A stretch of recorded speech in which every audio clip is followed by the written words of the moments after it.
ಪಾಲಿಕ್ಯಾಬ್ ಅಂತ ಹೇಳುವಂತಹ ಒಂದು ಕಂಪನಿ ಭಾರತದಲ್ಲಿದೆ. ಇದು 2019ರಲ್ಲಿ ತನ್ನ IPOವನ್ನು ಹೊರಗೆ ತಂದಾಗ ನಾನು ಅದರ ಮೇಲೆ ಹೂಡಿಕೆ ಮಾಡಬೇಕು ಅಂತ ಯೋಚನೆ ಮಾಡಿದ್ದೆ. ಆದರೆ ನಸೀಬು ಎಲ್ಲರದ್ದು ಒಂದೇ ಥರ ಇರೋದಿಲ್ಲ ಅಲ್ವಾ.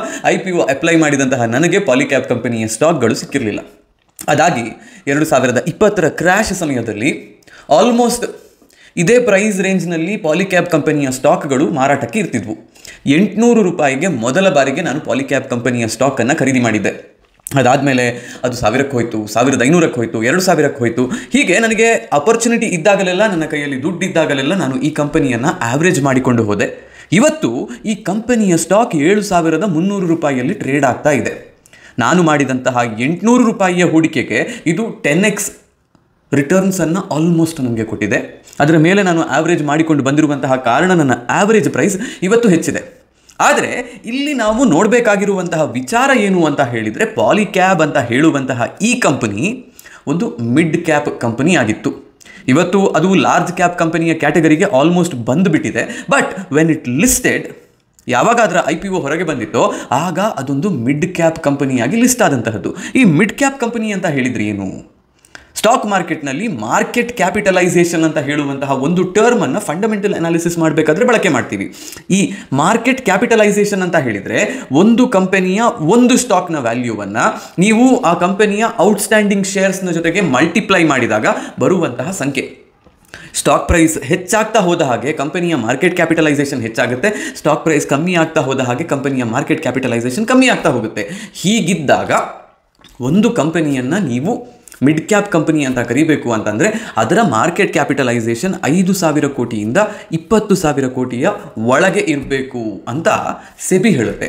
ಆದರೆ ಸೆಬಿ ಇನ್ನೊಂದು ಮಾತನ್ನು ಹೇಳುತ್ತೆ, ನೀವು ಮಾರ್ಕೆಟ್ ಕ್ಯಾಪಿಟಲೈಸೇಷನ್ನಲ್ಲಿ 100ನೇ ಸ್ಥಾನದಿಂದ 249ನೇ ಸ್ಥಾನದ ಒಳಗೆ ಇರುವಂತಹ ಕಂಪನಿಗಳನ್ನು ಮಿಡ್ ಕ್ಯಾಪ್ ಕಂಪನಿಗಳು ಅಂತ ಕನ್ಸಿಡರ್ ಮಾಡಿಬಿಟ್ಟು ಒಂದು ಮಿಡ್ ಕ್ಯಾಪ್ ಮ್ಯೂಚುವಲ್ ಫಂಡ್ ಆಗಿದ್ದರೆ ನೀವು ಅಲ್ಲಿ ಹೂಡಿಕೆಯನ್ನು ಮಾಡಬಹುದು ಅಂತ ಹೇಳ್ತಾರೆ. ಹೀಗೆ ಮಿಡ್ ಕ್ಯಾಪ್ ಕಂಪನಿಗಳ ಮೇಲೆ ಹೂಡಿಕೆಯನ್ನು ಮಾಡುವಂತಹ ಸ್ಟಾಕ್ಗಳನ್ನು ನಾವು ಮಿಡ್ ಕ್ಯಾಪ್ ಮ್ಯೂಚುವಲ್ ಫಂಡ್ಸ್ ಅಂತ ಕರಿತೀವಿ. ನಾನು ಪಾಲಿಕ್ಯಾಬ್ ಕಥೆಯನ್ನು ನಿಮಗೆ ಹೇಳಿದ್ದು ಕೂಡ ಇದೇ ಕಾರಣಕ್ಕೆ. ಈ ರೀತಿಯ ಕಂಪನಿಗಳು ಪಾಲಿಕ್ಯಾಬ್ ರೀತಿಯ ಸ್ಟಾಕ್ಗಳನ್ನು ಹುಡುಕಿ ಅದರಲ್ಲಿ ಹೂಡಿಕೆಯನ್ನು ಮಾಡ್ತವೆ. ಈಗ ನನಗೆ ಬಂದಿದ್ದಂತಹ ರಿಟರ್ನ್ಸ್ 10x ಅಂತ ನಾನು ನಿಮಗೆ ಹೇಳಿದೆ ಅಲ್ಲ, ಇದೇ ರೀತಿಯ ರಿಟರ್ನ್ಸನ್ನು ಪಡೆಯುವ ಪ್ರಯತ್ನವನ್ನು ಕಂಪನಿಗಳು ಅಥವಾ ಮ್ಯೂಚುವಲ್ ಫಂಡ್ ಹೌಸ್ಗಳು ಈ ರೀತಿಯ ಮ್ಯೂಚುವಲ್ ಫಂಡ್ನಲ್ಲಿ ಹೂಡಿಕೆ ಮಾಡುವ ಮುಖಾಂತರ ಅಥವಾ ಈ ರೀತಿಯ ಕಂಪನಿಗಳಲ್ಲಿ ಹೂಡಿಕೆ ಮಾಡುವ ಮುಖಾಂತರ ಪ್ರಯತ್ನಿಸ್ತವೆ. ಇಂತಹ ಮ್ಯೂಚುವಲ್ ಫಂಡ್ಗಳನ್ನು ನಾವು ಖರೀದಿ ಮಾಡಿದಾಗ ಭಾರತದಲ್ಲಿ ಗ್ರೋ ಆಗ್ತಾ ಇರುವಂತಹ ಮಿಡ್ ಕ್ಯಾಪ್ ಕಂಪನಿಗಳ ಮೇಲೆ ಹೂಡಿಕೆ ಮಾಡುವಂತಹ ಅವಕಾಶವನ್ನು ನಾವು ಪಡಿತೀವಿ. ಇಷ್ಟೆಲ್ಲ ಪೀಠಿಕೆ ಹಾಕಿದ್ದು ನಾನು ಯಾಕೆ ಅಂದರೆ, ಭಾರತದಲ್ಲಿ ಕಳೆದ 5 ವರ್ಷದಲ್ಲಿ ಟಾಪ್ ಪರ್ಫಾರ್ಮೆನ್ಸ್ ಕೊಟ್ಟಿರುವಂತಹ 5 ಮಿಡ್ ಕ್ಯಾಪ್ ಮ್ಯೂಚುವಲ್ ಫಂಡ್ಗಳು ಯಾವುದು, ಅವುಗಳಲ್ಲಿ ಕಾಮನ್ ಆಗಿರುವಂತಹ ಸ್ಟಾಕ್ಗಳು ಯಾವುದು, ಅಥವಾ ಅವುಗಳ ಪರ್ಫಾರ್ಮೆನ್ಸ್ ಹಿಂದೆ ಇರುವಂತಹ ಸ್ಟಾಕ್ಗಳು ಯಾವುದು ಅನ್ನೋದನ್ನು ನೋಡುವ. ಅದರ ಜೊತೆಯಲ್ಲಿ ಈ ಮ್ಯೂಚುವಲ್ ಫಂಡ್ನಲ್ಲಿ ಹೂಡಿಕೆ ಮಾಡಿದರೆ ಅದರಿಂದ ಬರ್ತಿದ್ದಂತಹ ರಿಟರ್ನ್ಸ್ ಎಷ್ಟು ಅನ್ನೋದನ್ನು ಕೂಡ ನೋಡೋಣ. ಹಾಗಾದರೆ ಸ್ಕ್ರೀನ್ ಶೇರ್ ಮಾಡ್ತೀನಿ, ಅಲ್ಲಿಂದ ವಿಡಿಯೋವನ್ನು ಮುಂದುವರಿಸೋಣ. Top performing mid cap mutual ಫಂಡ್ಗಳ ಲಿಸ್ಟ್ನಲ್ಲಿ ಕಳೆದ 5 ವರ್ಷದ ಅವಧಿಯಲ್ಲಿ ಬೆಸ್ಟ್ ಪರ್ಫಾರ್ಮೆನ್ಸ್ ಕೊಟ್ಟಿರುವಂತಹ ಫಂಡ್ ಯಾವುದು ಅಂತ ಕೇಳಿದರೆ ಅದರ ಹೆಸರು ಕ್ವಾಂಟ್ ಮಿಡ್ ಕ್ಯಾಪ್ ಡೈರೆಕ್ಟ್ ಗ್ರೋತ್ ಅಂತ ಹೇಳುವಂತಹದ್ದು. ಕ್ವಾಂಟ್ ಮ್ಯೂಚುವಲ್ ಫಂಡ್ ಹೌಸ್ನ ಸಾಧಾರಣ ಎಲ್ಲ ಫಂಡ್ಗಳು ನೀವು ಮಿಡ್ ಕ್ಯಾಪ್ ಕ್ಯಾಟಗರಿಯಲ್ಲಿ, ಸ್ಮಾಲ್ ಕ್ಯಾಪ್ ಕ್ಯಾಟಗರಿಯಲ್ಲಿ, ಲಾರ್ಜ್ ಕ್ಯಾಪ್ ಕ್ಯಾಟಗರಿಯಲ್ಲಿ ನೋಡಿದರೂ ಕೂಡ ಅವರ ಫಂಡ್ಗಳು ಟಾಪ್ 1 or 2 ಅಥವಾ ಟಾಪ್ 5ನಲ್ಲಿ ಇದ್ದೇ ಇರ್ತವೆ. ಆ್ಯಂಡ್ ಇದರಲ್ಲೂ ಕೂಡ ಅದು ಹೊರತಾಗಿಲ್ಲ. They are already in top 5 in last 5 years. ಈ ಫಂಡ್ ನಿಮಗೆ 38.95% ಆ್ಯನ್ಯುವಲ್ ರಿಟರ್ನ್ಸನ್ನು ತನ್ನ 5 ವರ್ಷದ ಅವಧಿಯಲ್ಲಿ ಕೊಟ್ಟಿದೆ. 2013ರಲ್ಲಿ ಇದು ಲಾಂಚ್ ಆಗಿದ್ದು 2013ರಿಂದ ಇಲ್ಲಿಯವರೆಗೆ 20.52% ವಾರ್ಷಿಕ ರಿಟರ್ನ್ಸನ್ನು ನಿಮಗೆ ಕೊಟ್ಟಿದೆ. ರೂಲ್ ಆಫ್ 72 ಏನನ್ನು ಹೇಳುತ್ತೆ ನಮಗೆ, ಈ ವಾರ್ಷಿಕವಾಗಿ ಸಿಗ್ತಾ ಇರುವಂತಹ ಇಂಟ್ರೆಸ್ಟನ್ನು ನೀವು 72 ಡಿವೈಡೆಡ್ ಬೈ ಈ ಇಂಟ್ರೆಸ್ಟ್ ಮಾಡಿದರೆ ನಿಮ್ಮ ದುಡ್ಡು ಎಷ್ಟು ವರ್ಷದಲ್ಲಿ ಡಬಲ್ ಆಗುತ್ತೆ ಅನ್ನೋದನ್ನು ಹೇಳುತ್ತೆ. 72 ಡಿವೈಡೆಡ್ ಬೈ 20 ನೀವು ಮಾಡಿದ್ರಿ ಅಂದರೆ ನಿಮಗದು 3.6 ಅನ್ನುವಂತಹ ನಂಬರನ್ನು ಕೊಡುತ್ತೆ. ಸೊ ಬೇಸಿಕಲಿ 3.6 ವರ್ಷದಲ್ಲಿ ಈ ಮ್ಯೂಚುವಲ್ ಫಂಡ್ ನಿಮ್ಮ ದುಡ್ಡನ್ನು ಡಬಲ್ ಮಾಡಿದೆ. ಸೆಕೆಂಡ್ ಕ್ಯಾಟಗರಿಯಲ್ಲಿ ಇರುವಂತಹದ್ದು Motilal Oswal mid cap fund ಅಂತ ಹೇಳುವಂತಹದ್ದು. ಇದು 34% ರಿಟರ್ನ್ಸನ್ನು 5 ವರ್ಷದ ಅವಧಿಯಲ್ಲಿ ಕೊಟ್ಟಿದೆ. ಆದರೆ ನೀವು ತುಂಬ ಸೀರಿಯಸ್ ಆಗಿ ನೋಡಬೇಕಾಗಿರುವಂತಹದ್ದು ಇದನ್ನು. ಕಳೆದ 1 ವರ್ಷದ ಅವಧಿಯಲ್ಲಿ this is the top performing fund. 73% ರಿಟರ್ನ್ಸನ್ನು ಇದು ಬರೀ 1 ವರ್ಷದಲ್ಲಿ ಕೊಟ್ಟಿದೆ. ಅಂದರೆ ನೀವು ಹೋದ ವರ್ಷ ಇಷ್ಟು ಹೊತ್ತಿಗೆ ಈ ಫಂಡನ ಮೇಲೆ 1 ಲಕ್ಷ ಹೂಡಿಕೆಯನ್ನು ಮಾಡಿದ್ದಿದ್ರೆ ಇವತ್ತಿಗದು 1,73,000 ರೂಪಾಯಿ ಆಗಿರ್ತಿತ್ತು. But I usually suggest not to do lump sum. SIP ಮಾಡಿದ್ದಿದ್ರೂ ಕೂಡ ಒಳ್ಳೆಯ ರಿಟರ್ನ್ಸನ್ನು ಈ ಮ್ಯೂಚುವಲ್ ಫಂಡ್ ನಿಮಗೆ ಕೊಡ್ತಿತ್ತು. 3ನೇ ಸ್ಥಾನದಲ್ಲಿರುವಂತಹದ್ದು Edelweiss mid cap direct fund ಅಂತ ಹೇಳುವಂತಹ ಫಂಡ್. ಇದು 33.39% ರಿಟರ್ನ್ಸನ್ನು 5 ವರ್ಷದ ಅವಧಿಯಲ್ಲಿ ನಿಮಗೆ ಕೊಟ್ಟಿದೆ. ಆ್ಯಂಡ್ ಈ ವರ್ಷ ಇದು ಕೊಟ್ಟಿರುವಂತಹ ರಿಟರ್ನ್ಸ್ 62.05%ನಷ್ಟು. ಇದು ಟಾಪ್ 3 ಕ್ಯಾಟಗರಿಯಲ್ಲಿ 1 ವರ್ಷದ ಅವಧಿಯಲ್ಲೂ ಕೂಡ ಇದೆ. 4ನೆಯ fund PGIM mid cap opportunities fund direct growth ಅಂತ ಹೇಳುವಂತಹದ್ದು 33.26% ರಿಟರ್ನ್ಸನ್ನು ಇದು ಕೊಟ್ಟಿದೆ. ಬಟ್ 1 ವರ್ಷದ ರಿಟರ್ನ್ಸ್ ಇದರದ್ದು ಕಮ್ಮಿ ಇದೆ. ಬಟ್ ಯಾವತ್ತೂ ಕೂಡ ನಾವು ಲಾಂಗ್ ಟರ್ಮ್ ರಿಟರ್ನ್ಸನ್ನು ಒಂದು ಮ್ಯೂಚುವಲ್ ಫಂಡ್ ಚೆನ್ನಾಗಿ ಕೊಟ್ಟಿದೆಯಾ ಅನ್ನೋದನ್ನು ನೋಡಬೇಕು. ಬಿಕಾಸ್ ಈ ಪ್ರತಿಯೊಂದು ಫಂಡ್ಗಳದ್ದು ಒಂದೊಂದು ಇನ್ವೆಸ್ಟ್ಮೆಂಟ್ ಸ್ಟ್ರಾಟಜಿ ಇರುತ್ತೆ, ಒಂದೊಂದು ಇನ್ವೆಸ್ಟ್ಮೆಂಟ್ ಫಂಡಮೆಂಟಲ್ಸ್ ಇರುತ್ತೆ. ಅವರು ಅವರ ಸ್ಟ್ರಾಟಜಿಯ ಪ್ರಕಾರ ಇನ್ವೆಸ್ಟ್ ಮಾಡ್ತಾ ಇರಬೇಕಾದ್ರೆ ನಾವೀಗ ನಿಮಗೆ ಮುಂದೆ ಹೋಗ್ತಾ ಆ ವಿಷಯವನ್ನು ಕೂಡ ನೋಡ್ತೀವಿ. ಯಾಕೆ ಬೇರೆ ಬೇರೆ ಫಂಡ್ಗಳು ಬೇರೆ ಬೇರೆ ರೀತಿಯ ಪರ್ಫಾರ್ಮೆನ್ಸನ್ನು ಕೊಡ್ತವೆ ಅನ್ನೋದ್ರ ಬಗ್ಗೆ. 1 ವರ್ಷ 6 ತಿಂಗಳು 3 ತಿಂಗಳ ಅವಧಿಯ ರಿಟರ್ನ್ಸನ್ನು ಮ್ಯೂಚುವಲ್ ಫಂಡ್ನಲ್ಲಿ ನೀವು ನೋಡಿಬಿಟ್ಟು ಇನ್ವೆಸ್ಟ್ಮೆಂಟ್ ಡಿಸಿಷನ್ಸನ್ನು ತೊಗೋಬಾರ್ದು. 5 ವರ್ಷ 8 ವರ್ಷ 10 ವರ್ಷ ಸಿನ್ಸ್ ಇನ್ಸೆಪ್ಷನ್ ಇದೆಲ್ಲ 2013ರ ಆಸ್ಪಾಸಿನಲ್ಲಿ ಶುರುವಾದಂತಹ ಫಂಡ್ಗಳಾಗಿರುವ ಕಾರಣ ನಿಮಗೆ ಅಲ್ಲಿಂದ ಇಲ್ಲಿಯವರೆಗೆ ಎಷ್ಟು ರಿಟರ್ನ್ಸನ್ನು ಈ ಫಂಡ್ಗಳು ಕೊಟ್ಟಿದ್ದಾವೆ ಅನ್ನೋದನ್ನು ಅರ್ಥ ಮಾಡಿಕೊಳ್ಳೋದು ಒಳ್ಳೆಯ ವಿಷಯ. 5ನೆಯ ಫಂಡ್ ಇರುವಂತಹದ್ದು ಈ ಕ್ಯಾಟಗರಿಯಲ್ಲಿ ನಿಪ್ಪಾನ್ ಇಂಡಿಯಾ ಗ್ರೋತ್ ಫಂಡ್ ಅಂತ ಹೇಳುವಂತಹದ್ದು 32.41% ರಿಟರ್ನ್ಸನ್ನು 5 ವರ್ಷದ ಅವಧಿಯಲ್ಲಿ ಕೊಟ್ಟಿದೆ. ಈ ವರ್ಷ ಇದು 54%ನಷ್ಟು ರಿಟರ್ನ್ಸನ್ನು ಕೊಟ್ಟಿದೆ. ಸೊ ನೀವಿಲ್ಲಿ ನೋಡಬೇಕಾಗಿರುವಂತಹದ್ದು ಟಾಪ್ ಪರ್ಫಾರ್ಮಿಂಗ್ ಫಂಡ್ 38% ರಿಟರ್ನ್ಸನ್ನು ಕೊಟ್ಟಿದ್ರೆ 5th ಪೊಸಿಷನ್ನಲ್ಲಿ ಇರುವಂತಹ ಫಂಡ್ ಕೂಡ 32% ರಿಟರ್ನ್ಸನ್ನು ನಿಮಗೆ ಕೊಟ್ಟಿದೆ. SIP ಕ್ಯಾಲ್ಕ್ಯುಲೇಟರ್ನಲ್ಲಿ ಈ ನಂಬರ್ಸನ್ನು ನಾವು ಹಾಕಬಹುದು. ಇಲ್ಲಿ 30% ಮ್ಯಾಕ್ಸಿಮಮ್ ರಿಟರ್ನ್ಸನ್ನು ತೋರಿಸುವಂತಹ ಅವಕಾಶ ಇರುತ್ತೆ. So let us just put 30% ಇಲ್ಲಿ. ನೀವು 10 ವರ್ಷದ ಅವಧಿಗೆ ಈ ಇನ್ವೆಸ್ಟ್ಮೆಂಟನ್ನು ಮಾಡಿ ಅದೇ ರಿಟರ್ನ್ಸನ್ನು ಇದು ನಿಮಗೆ ಕೊಟ್ಟರೆ ಏನಾಗುತ್ತೆ ಅನ್ನೋದನ್ನು ನಾವು ನೋಡೋಣ. ನೀವು ಹೂಡಿಕೆ ಮಾಡಿದಂತಹ ದುಡ್ಡು 12 ಲಕ್ಷ. ಹೀಗೆ ಹೂಡಿಕೆ ಮಾಡಿದಂತಹ ದುಡ್ಡು 5 ಟೈಮ್ಸ್ ಮಲ್ಟಿಪ್ಲೈ ಆಗಿ 63 ಲಕ್ಷದಷ್ಟು ರಿಟರ್ನ್ಸನ್ನು ನಿಮಗೆ ಕೊಡುತ್ತೆ. ಇನ್ ಅಡಿಷನ್ ಟು ದ್ಯಾಟ್ ನೀವು ಇನ್ವೆಸ್ಟ್ ಮಾಡಿದಂತಹ 12 ಲಕ್ಷ ಒಟ್ಟು ಸೇರಿಸಿದರೆ 75 ಲಕ್ಷ ಇದರ ವ್ಯಾಲ್ಯೂ ಆಗಿರುತ್ತೆ ಆಫ್ಟರ್ 10 ಇಯರ್ಸ್. ಸೊ ಇಷ್ಟು ದೊಡ್ಡ ಮಟ್ಟಿನ ರಿಟರ್ನ್ಸನ್ನು ಯಾವುದಾದ್ರೂ ಒಂದು ಮ್ಯೂಚುವಲ್ ಫಂಡ್ ನಿಮಗೆ ಕೊಡ್ತು ಅಂದರೆ ನೀವು ಜಾಕ್ಪಾಟ್ ಹೊಡೆದ್ರಿ ಅಂತ. ಹಾಗಿದ್ದರೆ ಈ ಫಂಡ್ಗಳು ಈ ರೀತಿಯ ರಿಟರ್ನ್ಸನ್ನು ಕೊಡೋದಕ್ಕೆ ಇರುವಂತಹ ಕಾರಣ ಏನು? ಇವುಗಳಲ್ಲಿ ಇರುವಂತಹ ಟಾಪ್ ಸ್ಟಾಕ್ಸ್ ಯಾವುದು ಅನ್ನೋದನ್ನು ನಾವು ಮೊದಲು ನೋಡೋಣ. ಈಗ ಇದು ಕ್ವಾಂಟ್ ಮಿಡ್ ಕ್ಯಾಪ್ ಮ್ಯೂಚುವಲ್ ಫಂಡ್ನ ಟಾಪ್ 10 ಹೋಲ್ಡಿಂಗ್ಸ್ ಯಾವುದು ಅಂತ ತೋರಿಸ್ತಾ ಇದೆ. ಟ್ರೆಪ್ಸ್ ಅಂತ ಹೇಳುವಂತಹದ್ದು ಇದು ಟ್ರೆಜರಿ ಬಿಲ್ಸನ್ನು ರೀಪರ್ಚೇಸ್ ಮಾಡುವಂತಹ ಒಂದು ಪ್ರೋಗ್ರಾಮ್. ಇದು this is usually used by mutual funds to manage short term money. ನೀವು ಒಂದು ಮ್ಯೂಚುವಲ್ ಫಂಡ್ನಲ್ಲಿ ಎಲ್ಲ ದುಡ್ಡನ್ನು ಅವರು ಸ್ಟಾಕ್ಗಳ ಮೇಲೆ ಒಂದೇ ಸರ್ತಿ ಹೂಡಿಕೆ ಮಾಡೋದಿಲ್ಲ. ಅವ್ರು ಏನು ಮಾಡಿರ್ತಾರೆ ಅಂದರೆ ಈಗ ಈ ಕ್ವಾಂಟ್ ಮ್ಯೂಚುವಲ್ ಫಂಡ್ನವರು 17.5% ಆಫ್ ದೇಯರ್ ಆಸೆಟ್ಸ್ 9,300 ಕೋಟಿ ರೂಪಾಯಿಯ ಆಸೆಟ್ಸ್ ಇವರ ಹತ್ರ ಇದೆ.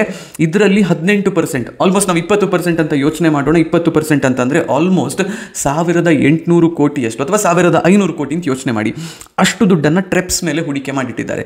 ಇವರು ಇದನ್ನು ಯಾಕೆ ಮಾಡಿಟ್ಟಿದ್ದಾರೆ ಅಂತಂದರೆ ಇವರು ಅಷ್ಟು ದುಡ್ಡನ್ನು ಯಾವುದಾದ್ರೂ ಒಂದು ಮಾರ್ಕೆಟ್ ಫಾಲ್ ಬಂದಾಗ ಅಥವಾ ಅವರಿಗೆ ಖರೀದಿ ಮಾಡೋದಕ್ಕೆ ಫೇವರೇಬಲ್ ಆಗಿರುವಂತಹ ಕಂಡೀಷನ್ ಬಂದಿದೆ ಅಂತ ಅನಿಸಿದಾಗ ಸ್ಟಾಕ್ಗಳ ಮೇಲೆ ಹೂಡಿಕೆ ಮಾಡೋದಕ್ಕೆ ಬಳಕೆ ಮಾಡ್ತಾರೆ.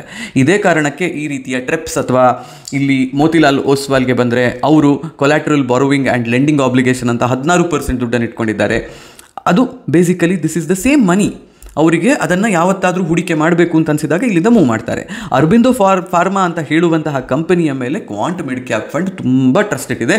10% ಅಂದರೆ 9,300 ಕೋಟಿಯ ಪೋರ್ಟ್ಫೋಲಿಯೋದಲ್ಲಿ 900 ಕೋಟಿ ಹೂಡಿಕೆಯನ್ನು ಅವರು ಮಾಡಿರುವಂತಹದ್ದು ಅರಬಿಂದೋ ಫಾರ್ಮಾದ ಮೇಲೆ.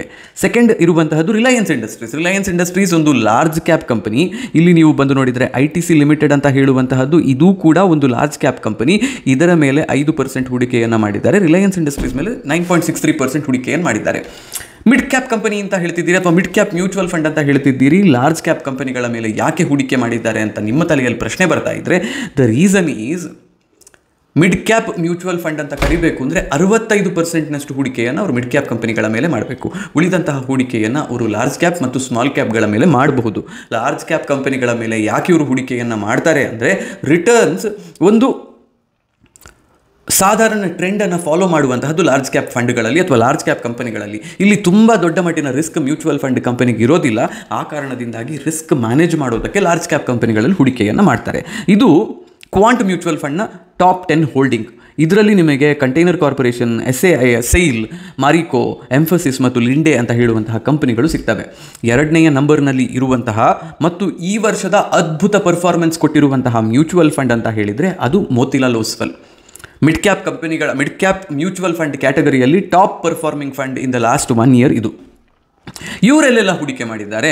ಇವರ ಅತಿ ದೊಡ್ಡ ಹೂಡಿಕೆ ಇರುವಂತಹದ್ದು ಕಲ್ಯಾಣ್ ಜುವೆಲ್ಲರ್ಸ್ ಅಂತ ಹೇಳುವಂತಹ ಜುವೆಲ್ಲರಿ ಚೈನ್ನಲ್ಲಿ 9.65% ಹೂಡಿಕೆಯನ್ನು ಕಲ್ಯಾಣ್ ಜುವೆಲ್ಲರ್ಸ್ನಲ್ಲಿ ಇವರು ಮಾಡಿದ್ದಾರೆ. ಆ ಕಾರಣದಿಂದಾಗಿ ಇವರ ರಿಟರ್ನ್ಸ್ ಚೆನ್ನಾಗಿ ಬಂದಿದೆ. ನೀವು ಕಲ್ಯಾಣ್ ಜುವೆಲ್ಲರ್ಸ್ನ ಸ್ಟಾಕ್ ಪ್ರೈಸ್ ಎಷ್ಟಿದೆ ಅನ್ನೋದನ್ನು ನೋಡಿದರೆ ನಿಮಗೆ ಇದು ಯಾಕೆ ಇವರ ಇನ್ವೆಸ್ಟ್ಮೆಂಟನ್ನು ಚೆನ್ನಾಗಿ ಮಾಡಿದೆ ಅಂತ ಹೇಳುವಂತಹ ಒಂದು ಅಂದಾಜು ಬರುತ್ತೆ. If you look at their chart, ಇದು ಒಂದು ದಿನದ chart. I go for a year.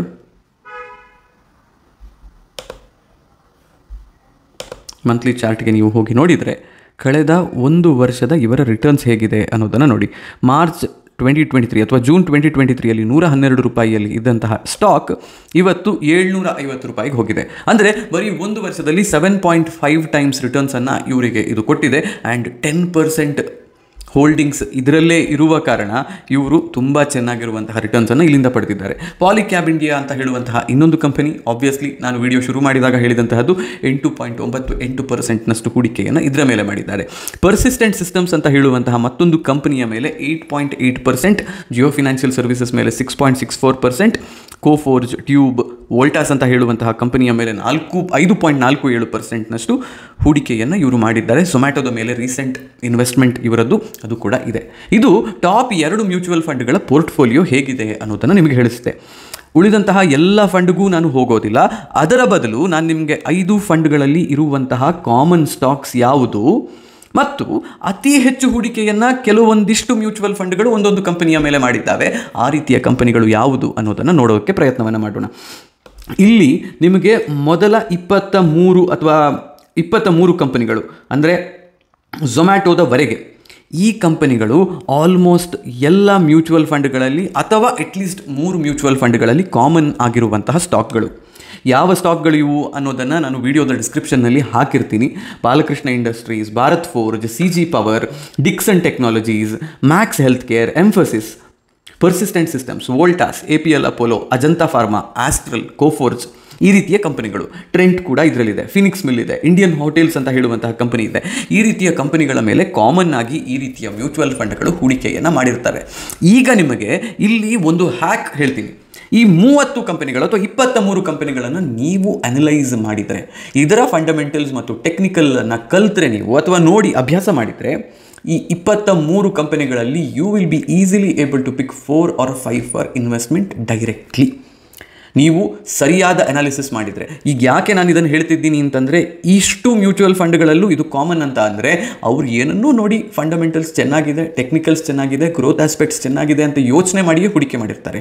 But double confirmation ಸಿಗೋದು ಯಾವಾಗ? ನೀವು ಟೆಕ್ನಿಕಲ್ ಮತ್ತು ಫಂಡಮೆಂಟಲ್ ಅನಾಲಿಸಿಸನ್ನು ಈ ಕಂಪನಿಗಳ ಮೇಲೆ ಮಾಡಿದಾಗ ನಿಮ್ಮ ರಿಸಲ್ಟ್ಸ್ ಮತ್ತು ಅವರ ರಿಸಲ್ಟ್ಸ್ ಮ್ಯಾಚ್ ಆಗ್ತಿದೆ ಅಂತ ನಿಮಗನ್ಸಿದಾಗ ಅಲ್ಲಿ ಇನ್ವೆಸ್ಟ್ಮೆಂಟ್ ನೀವು ಮಾಡಿದರೆ ಆಗ your investments will become better. ಹಾಗಾಗಿ ಈ ಕಂಪನಿಗಳನ್ನು ನೀವು ನೋಡಬೇಕು. ಇದರ ಜೊತೆಗೆ ಇನ್ನೊಂದು ನೀವು ನೋಡಬೇಕಾಗಿರುವಂತಹದ್ದು, ನಾನಿಲ್ಲಿ ಮಾರ್ಕ್ ಮಾಡಿರುವಂತಹ ಒಂದಿಷ್ಟು ಕಂಪನಿಗಳನ್ನು. ಯಾಕೆ ಇದನ್ನು ನೋಡಬೇಕು ಅಂದರೆ, ಒಂದು ಮ್ಯೂಚುವಲ್ ಫಂಡ್ 5%ಗಿಂತ ಹೆಚ್ಚಿನ ಇನ್ವೆಸ್ಟ್ಮೆಂಟನ್ನು ಒಂದು ಕಂಪನಿಯ ಮೇಲೆ ಮಾಡುತ್ತೆ ಅಂತಂದರೆ it is not a fluke investment. ಈಗ ನೀವು ಇಲ್ಲಿ ಬಂದು ನೋಡಿದರೆ ಕೆಲವೊಂದು ಮ್ಯೂಚುವಲ್ ಫಂಡ್ಗಳು 0.4% ಅಥವಾ ಅದಕ್ಕಿಂತಲೂ ಕೆಳಗೆ ನೀವು ಬಂದು ನೋಡಿದರೆ 0.1, 0.2%ನಷ್ಟು ಹೂಡಿಕೆಯನ್ನು ಮಾಡಿರುವಂತಹದ್ದು ನಿಮ್ಮ ಕಣ್ಣಿಗೆ ಬೀಳುತ್ತೆ. ಅಂದರೆ ಅವರ ಓವರ್ ಆಲ್ ಪೋರ್ಟ್ಫೋಲಿಯೋ 1,000 ಕೋಟಿಯದ್ದಿದೆ ಅಂತಂದರೆ ಅದರಲ್ಲಿ ಒಂದು 10 ಕೋಟಿಯನ್ನು ಇನ್ವೆಸ್ಟ್ ಮಾಡುವಂತಹದ್ದು. ಹೀಗೆ ಮಾಡಬೇಕಾದ್ರೆ that does not require much of a serious thought. ಆದರೆ 1,000 ಕೋಟಿಯ ಪೋರ್ಟ್ಫೋಲಿಯೋದಲ್ಲಿ 100 ಕೋಟಿಯನ್ನು ಒಂದು ಕಂಪನಿಯ ಮೇಲೆ ಅವರು ಹೂಡಿಕೆ ಮಾಡಬೇಕು ಅಂತ, ಅಥವಾ 50 ಕೋಟಿಯನ್ನು ಒಂದು ಕಂಪನಿಯ ಮೇಲೆ ಹೂಡಿಕೆ ಮಾಡಬೇಕು ಅಂತ ಆಲೋಚನೆ ಮಾಡಿದರೆ then that requires extremely serious thoughts. ಹಾಗಿರುವಂತಹ ಕಂಪನಿಗಳು ಯಾವುದು? ಪರ್ಸಿಸ್ಟೆಂಟ್ ಸಿಸ್ಟಮ್ ಅಂತ ಹೇಳುವಂತಹ ಕಂಪನಿ ನಿಮಗೆ ಎಲ್ಲ ಮ್ಯೂಚುವಲ್ ಫಂಡ್ಸ್ನಲ್ಲೂ ಆಲ್ಮೋಸ್ಟ್ ಕಾಣೋದಕ್ಕೆ ಸಿಗುತ್ತೆ. ಒಂದು ಮ್ಯೂಚುವಲ್ ಫಂಡ್ನವರು 8.8% ತಮ್ಮ ಪೋರ್ಟ್ಫೋಲಿಯೋವನ್ನು ಅದರಲ್ಲಿ ಲೊಕೇಟ್ ಮಾಡಿದ್ದಾರೆ. ಇನ್ನೊಂದು ಮ್ಯೂಚುವಲ್ ಫಂಡ್ನಲ್ಲಿ 4.48% ಇದೆ. 2.57, 2.76% ಕೂಡ ಉಳಿದಂತಹ ಕಂಪನಿಗಳು ಮಾಡಿರುವಂತಹ ಹೂಡಿಕೆ. ಈಗ ನೀವು ಮಂತ್ ಓವರ್ ಮಂತ್ ಪರ್ಸಿಸ್ಟೆಂಟ್ ಸಿಸ್ಟಮ್ನ ಮೇಲೆ ಮ್ಯೂಚುವಲ್ ಫಂಡ್ಗಳು ಹೂಡಿಕೆಯನ್ನು ಹೆಚ್ಚು ಮಾಡ್ತಾ ಇದ್ದಾವ ಅಥವಾ ಕಮ್ಮಿ ಮಾಡ್ತಾ ಇದ್ದಾವ ಅನ್ನುವ ಅನಾಲಿಸಿಸ್ ಮಾಡಿದರೆ, ನಾನು ನಿಮಗೆ ಮೊನ್ನೆ ಅದನ್ನು ಮಾಡೋದು ಹೇಗೆ ಅಂತ ಹೇಳಿದ್ದೀನಿ, ನನ್ನ ಹಳೆಯ ವಿಡಿಯೋದಲ್ಲಿ ಅದು ನಿಮಗೆ ಸಿಗುತ್ತೆ. ಅದನ್ನು ನೀವು ಮಾಡಿದರೆ you will know if mutual funds are actually bullish on this right now or not ಅಂತ. ಹಾಗೆ ಬುಲ್ಲಿಶ್ ಇದ್ದಾರೆ ಅವರು ಅಂತಂದರೆ ಇದನ್ನು ಶಾರ್ಟ್ ಲಿಸ್ಟ್ ನೀವು ಮಾಡಬಹುದು, ಅನಾಲಿಸಿಸ್ ನೀವು ಮಾಡ್ಕೊಳ್ಬಹುದು.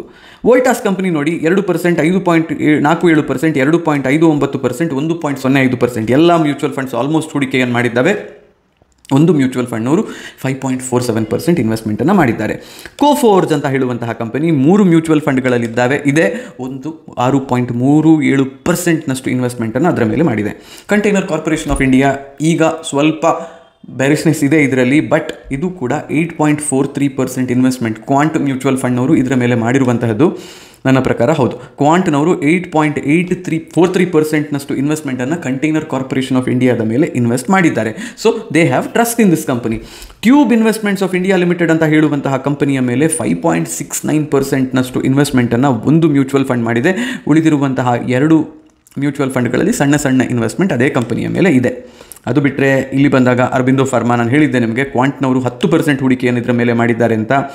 ಇನ್ನು ಕೆಳಗೆ ಬಂದಾಗ ನನ್ನ ಪ್ರಕಾರ ನಾವು ರಿಲಯನ್ಸ್ ಇಂಡಸ್ಟ್ರೀಸ್, ಜಿಯೋ ಫೈನಾನ್ಷಿಯಲ್ ಸರ್ವಿಸಸ್ನ ಮೇಲೆ 6.64%, IRB ಇನ್ಫ್ರಾಸ್ಟ್ರಕ್ಚರ್ ಆ್ಯಂಡ್ ಡೆವಲಪರ್ಸ್ ಮೇಲೆ 8.34%, ಕಲ್ಯಾಣ್ ಜ್ಯುವೆಲ್ಲರ್ಸ್ ಮೇಲೆ 9.65%, ಮರಿಕೋದ ಮೇಲೆ 5.53%, ಪಾಲಿಕ್ಯಾಬ್ನ ಮೇಲೆ 8.98%, ರಿಲಯನ್ಸ್ ಇಂಡಸ್ಟ್ರೀಸ್ ಮೇಲೆ 9.63%, ಸೇಲ್ ಮೇಲೆ 7.96%, ITC ಅದು ಇಲ್ಲಿ ಕಾಣ್ತಾ ಇಲ್ಲ, ITC ಮೇಲೆ 5.46%. ಸೊ ಇಷ್ಟು ಕಂಪನಿಗಳ ಮೇಲೆ ಸೀರಿಯಸ್ ಇನ್ವೆಸ್ಟ್ಮೆಂಟನ್ನು ಮ್ಯೂಚುವಲ್ ಫಂಡ್ ಹೌಸಸ್ ಮಾಡಿದ್ದಾವೆ ಅನ್ನೋದು ನಿಮಗೆ ಗೊತ್ತಾಗುತ್ತೆ.